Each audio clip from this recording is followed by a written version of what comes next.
the key issue before us is autonomy. If you go back in 2014, they took away universal suffrage for the chief executive. In 2016 and 17, they jailed, they disqualified 6 Democratic lawmakers from legislative council seats using a very controversial interpretation of the Hong Kong Constitution. And then in 2019, this effort at the Extradition Bill. So my question to all the panelists is, how would you describe the state of Hong Kong autonomy today?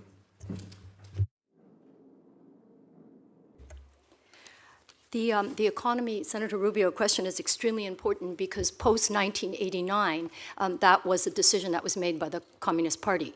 We're going to go forth back into market and economic reforms, but absolutely no political reforms.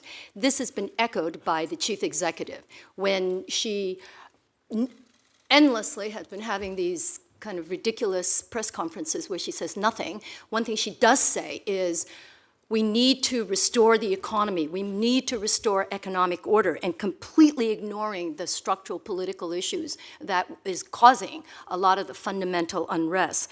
So the other point I wanted to add is that the Hong Kong economy was not delivering the goods to most of the Hong Kong people. The tycoons and probably the triads were doing quite well, but not the majority of Hong Kong people. Hence, we have the housing problem, the education problem, the problem of the elderly with not adequate care, and so forth, and healthcare.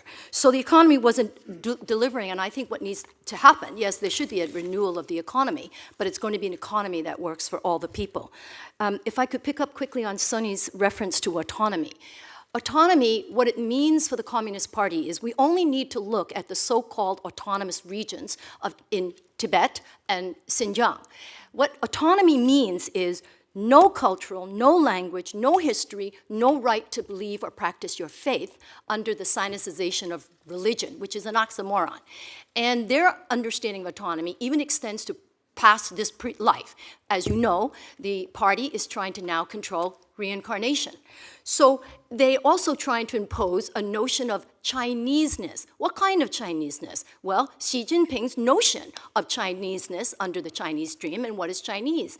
But Hong Kongers are quite complex as a history and language and culture, and I think Hong Kongers are going and are negotiating what it means to be a Hong Konger, whether it includes being a Chinese. Does it mean that? And I think that's what it means to be free, the right to decide and determine in this complex way, what does it mean to be who we are?